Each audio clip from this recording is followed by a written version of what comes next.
Hello student, कैसे हो आप लोग सभी। आई होप आप सभी ठीक होंगे। तो ये हमारा कोऑर्डिनेशन कंपाउंड का लेक्चर नंबर 6 है। आज हम पढ़ेंगे कोऑर्डिनेशन नंबर 6 ऑक्टाहेड्रल कॉम्प्लेक्सेस के लिए। इससे पहले वाले लेक्चर में हमने पढ़ा कोऑर्डिनेशन नंबर 4 टेट्राहेड्रल के लिए और स्क्वायर प्लेनर कॉम्प्लेक्सेस के लिए। तो आज हम पढ़ेंगे कोऑर्डिनेशन नंबर 6 ऑक्टाहेड्रल के लिए। तो शुरू करते हैं आज का वीडियो लेक्चर। ऑक्टाहेड्रल जो कॉम्प्लेक्सेस होते हैं वो कोऑर्डिनेशन नंबर 6 को रिप्रेजेंट करते हैं। तो इसमें भी हम पढ़ेंगे ज्योमेट्रिकल कि उसमें कौन कौन से ज्योमेट्रिकल, कितने ज्योमेट्रिकल आइसोमर बनेंगे और कितने ऑप्टिकल आइसोमर बनेंगे। ठीक है, तो इसमें हम दोनों पढ़ते हैं। ये मिक्स है, ऑक्टाहेड्रल में ये दोनों चीज़ें होती हैं। अभी तुम समझ जाओगे आगे। ठीक है, तो अब हो जाएगा। इसका एग्जाम्पल है Ma6। ठीक है, Ma6 को क्या करता है, ये ऑक्टाहेड्रल है। ऑक्टाहेड्रल ऐसा बनता है। ठीक है, ये ऐसा स्ट्रक्चर होता है ऑक्टाहेड्रल का। ये मेटल है, ये ABCD या EF कुछ भी, ये ऑक्टाहेड्रल स्ट्रक्चर है ऐसा। यानी कि एक एंगल ऐसे होता है, एक एंगल ऐसे होता है। ये ऑक्टाहेड्रल स्ट्रक्चर है। तो मैं स्ट्रक्चर बनाना आना चाहिए। ठीक है, ये ऑक्टाहेड्रल स्ट्रक्चर है। तो इसमें क्या है, Ma6 है। तुम ये भी समझते हो जैसे जैसे कोऑर्डिनेशन नंबर 6 मतलब 6। खुद ही देख लो, 5 1 5 और 1 6, यानी कि 6 लिगेंड है। ठीक है, यानी कि यहाँ 6 लिगेंड है, यहाँ 4 5 6 लिगेंड है। Ma4B2 4 लिगेंड ये हैं, 2 लिगेंड ये हैं, 6। वैसे ही तुम यहाँ देखो, ये टेट्राहेड्रल था ना, तो 2 ये हैं और 2 ये हैं। A2 2 3 4, coordination number 4। खुद देख लो ऐसे ही। 6 में क्या हो जाएगा, A6 है, यानी कि लिगेंड 6 हैं, तो यानी कि कोऑर्डिनेशन नंबर 6 हो रहा है। ठीक है, तो वैसे ही हो जाएगा Ma6 में। तुम बना के देखो तो A6 हैं, ए 6 बार ए लिख दो तुम यहाँ, 1 1 1। इसके बाद कोई बनेगा ही नहीं, ज्योमेट्रिकल आइसोमर बनेगा ही नहीं। दोनों चीज़ देखनी है हमने इसमें, ज्योमेट्रिकल भी देखना है और ऑप्टिकल भी देखना है। यानी ऑप्टिकल आइसोमर भी देखना है इसका और ज्योमेट्रिकल आइसोमर भी देखना है। ठीक है, तो इसमें क्या हो रहा है, इसमें कोई दूसरा नहीं बनेगा। ठीक है, क्योंकि ए के सामने हर टाइम ए ही आएगा, दूसरा तुम बना ही नहीं सकते हो। अगर जिसे बनाना है वो अपनी मर्जी से बना ले, लेकिन होता है सही है। तो इसमें क्या है, POS प्रजेंट है। क्यों, यहाँ बीच से प्लेन डालो, यहाँ से प्लेन डालो, हॉरिजॉन्टल प्लेन डालो। ये है, ये प्लेन है हॉरिजॉन्टल, काट दिया हमने इसको। यहाँ ए दिख रहा है, यहाँ ए को रिफ्लेक्ट कर रहा है, यहाँ से काटो। ये ए इसको रिफ्लेक्ट कर रहा है, ए इसको रिफ्लेक्ट कर रहा है। इसमें क्या है, POS प्रजेंट है, ये ऑप्टिकली इनएक्टिव है। ठीक है, इसमें क्या है, ऑप्टिकल आइसोमर नहीं है। दूसरा है Ma5B। ठीक है, A5 बनाओ, 1 2 3 4 5 बनाए, B1 है, POS प्रजेंट है। सबसे बेस्ट तरीका है POS देखने का, मैं बताती हूँ। POS देखने का बेस्ट तरीका क्या होता है, अगर तुम्हें कहीं ए 2 बार दिखे, ठीक है, इसका मतलब इसमें POS प्रजेंट है। ए को श्योर है रिफ्लेक्ट करेगा। ठीक है, ए बी दिखे तुम्हें अगर कोई पेयर, श्योर है ए को रिफ्लेक्ट करेगा, बी को रिफ्लेक्ट करेगा। 2 पेयर हैं, ये एक दूसरे को रिफ्लेक्ट करेंगे। अगर तुम्हें अगर ऐसा दिखता है, AB दिखता है एक, AC दिखता है एक, AD दिखता है एक, ये तीनों के तीनों अलग हैं। AB 2 पेयर हो गए ना, ये एक दूसरे को रिफ्लेक्ट करेंगे। ये तीनों के तीनों अलग हैं, तो इसमें क्या हो जाएगा, POS प्रेजेंट नहीं होगा। अगर BB है, इसमें POS प्रेजेंट होगी। CC है, POS प्रेजेंट होगी। बस वैसे इसमें ए जो है वो 3 बार है। ठीक है, इसका मतलब इसमें POS है, ऑप्टिकल एक्टिव कोई भी नहीं होगा। Ma5 ए 5 बार है, खुद ही देख लो। ए यहाँ से तुम, अगर तुम यहाँ से कोई प्लेन डालते हो, बीच वाला हॉरिजॉन्टल प्लेन डालते हो, ए को रिफ्लेक्ट करेगा ही करेगा। ठीक है, इसमें POS है, ऑप्टिकल इनएक्टिव है। Ma4B2। ठीक है, इसमें क्या है, A4 बनाओ, 1 2 3 4 बनाए ए हमने। ठीक है, अब क्या है, BB, यहाँ पे क्या हो रहा है, 180 डिग्री का एंगल बन रहा है। अभी तुम इसका दूसरा आइसोमर बना सकते हो, बना के देखो। अभी हमने यहाँ क्या लिखा था, ए के सामने ए लिखा था, ए के सामने ए लिखा था। ठीक है, अब हमने यहाँ पे क्या लिखा था, बी के सामने बी लिखा था। ठीक है ना, अब हमने यहाँ पे क्या किया, ए के सामने बी लिखा। चेंज हो रहा है, खुद देख, यहाँ ऊपर वाले में चेंज नहीं हो रहा, एक ही बी है बस। तुम इस बी को यहाँ लिखो, फिर भी एक बी को ए ही दिखेगा। तुम इस बी को यहाँ लिखो, ए को बी ही दिखेगा। ठीक है, लेकिन यहाँ क्या हो रहा है, हमने इस बी के सामने ये बी रखा है इस टाइम। ठीक है, यानी कि एक पेयर क्या बना होगा, ए फिर ए बना होगा, ए के सामने ए, ये लिख दिया मैंने, फिर ए के सामने ए, फिर बी के सामने बी, 1 पेयर ये बना, इसको हम चेंज कर सकते हैं। देखो इसका बन रहा है, यहाँ क्या लिखा है, ए के सामने ए 1, बी के सामने ए, फिर बी के सामने ए। तो मैं यहाँ ये अलग है, ये अलग है, देखो ठीक है। इसमें क्या हो रहा है 180 डिग्री, बी और बी में क्या हो रहा है 180 डिग्री। अब बॉन्ड एंगल चेंज हो रहा है, देखना बॉन्ड एंगल चेंज हो रहा है, बी में क्या हो रहा है 90 डिग्री का बॉन्ड एंगल है, और इसमें क्या है 180 डिग्री का बॉन्ड एंगल है। लेकिन इसमें क्या है, मैंने तुम्हें अभी बताया था, जहाँ तुम्हें ए बी ऐसी चीज़ें दिखे, यहाँ पी ओ एस प्रेजेंट होगी ही होगी, वो रिफ्लेक्ट करेगा ही करेगा। इसमें भी क्या है ए तो चलो इसमें भी पी ओ एस है, ए भी है और बी भी 2 बार है, ठीक है। तो इसका क्या हो जाएगा, ज्योमेट्रिकल आइसोमर इसके 2 हो जाएंगे, और स्टीरियो आइसोमर टोटल मतलब 2। अगर इसमें अगर कोई ऐसा कंपाउंड होगा जहाँ पी ओ एस प्रेजेंट नहीं होगी, तो वहाँ क्या हो जाएगा, स्टीरियो आइसोमर हो जाएंगे टोटल 3, ठीक है। लेकिन यहाँ स्टीरियो आइसोमर प्रेजेंट है नहीं, जिसकी वजह से टोटल हो जाएंगे 2। आई थिंक आपको समझ में आ रहा होगा। एक एग्जाम्पल ये है Ma3BCD, ठीक है। यहाँ भी बस वैसा ही है, तुम इसके पेयर बना देना ऐसे, फिर ये हो जाएगा।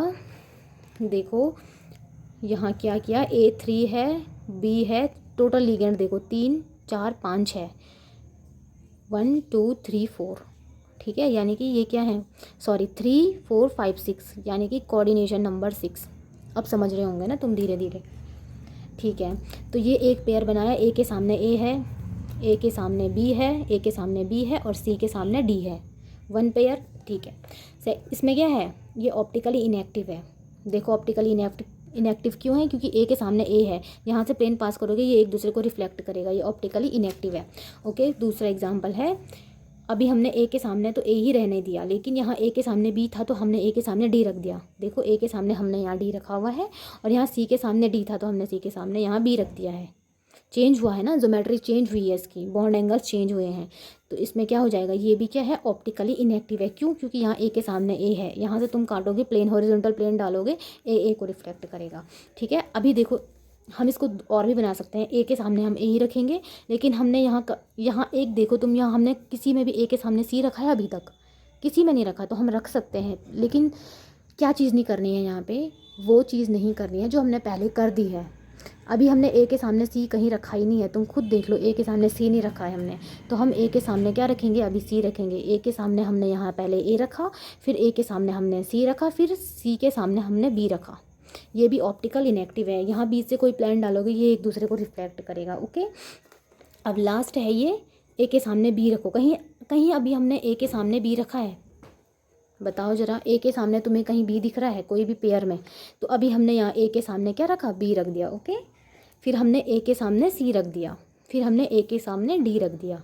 ओके, अब ये ऑप्टिकली एक्टिव हो जाएगा। क्यों होगा ऑप्टिकली एक्टिव?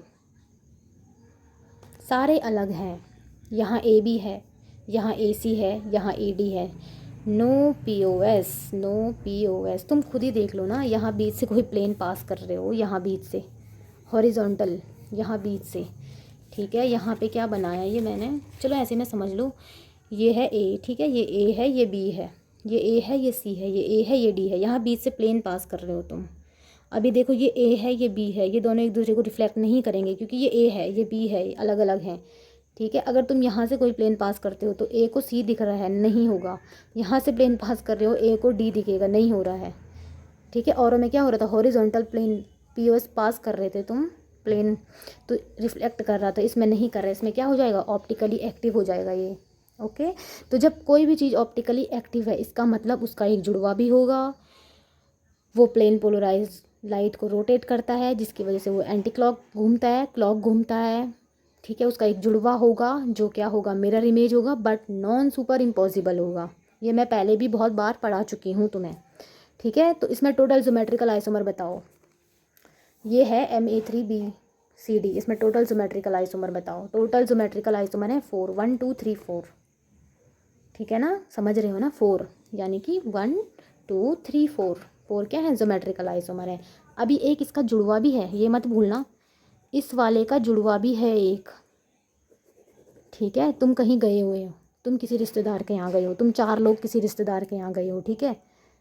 अब सपोज़ किसी एक का एक जुड़वा भी आ गया वहाँ, अब कितने हुए, टोटल 5 हो गए ना। तो बस वैसा ही है, ये पहले से 4 थे, यानी कि ज्योमेट्रिकल आइसोमर 4 थे, ठीक है, ज्योमेट्रिकल 4 बने, लेकिन वहाँ एक जुड़वा भी आ गया किसी का, इसका जुड़वा आ गया वहाँ, तो अब क्या हो गए, 5 हो गए। तो स्टीरियो आइसोमर मतलब geometrical isomer plus optical isomer equal to क्या हो जाएगा, स्टीरियो आइसोमर। तो स्टीरियो आइसोमर टोटल 5, 4 तो पहले से थे, एक जुड़वा भी आ गया, अब 5 हो गए। अब क्वेश्चन आता है ऑप्टिकल एक्टिव आइसोमर कितने हैं, ठीक है। तो इसमें से ये 3 तो क्या है, ऑप्टिकल इनएक्टिव हैं, तो ऑप्टिकल एक्टिव क्या है, यहाँ पे तो तुम 1 देख रहे होंगे, लेकिन ये 2 होते हैं, क्योंकि ये एक बार क्लॉकवाइज घूमता है, ये एक बार क्लॉकवाइज घूमता है, ये एक बार एंटी क्लॉकवाइज घूमता है, तो ये ऑप्टिकल आइसोमर 2 हो जाएंगे, ठीक है, ऑप्टिकल आइसोमर 2। और इनैंशोमर पेयर क्या होता है, इनैंशोमर पेयर मतलब जब ये ऑप्टिकल आइसोमर 2 था तो इसका पेयर 1 था ना, ये समझ रहे हो ना, ये इनैंशोमर पेयर 1 है, इसका ही एक जुड़वा था, यानी कि जब कोई 2 चीज़ है तो पेयर में से 1 लिखते हैं ना, 1 पेयर हो गया ये, तो ये भी 2 है, ये दोनों है, एक तो रियल है एक जुड़वा है, यानी कि ये दोनों जुड़वा हैं, तो इसका एक इनैंशोमर पेयर है। आई होप आप समझ रहे होंगे मेरी बातें। अब लास्ट है एम, जब सबके सब लिगेंड क्या हो जाएंगे, अलग अलग, एक लिगेंड ये है 1 2 3 4 5 6, देखो 1 2 3 4 5 6 लिगेंड है, यानी कि कोऑर्डिनेशन नंबर 6, टेट्राहेड्रल में 4 हो जाएंगे, ठीक है, ये मेटल है।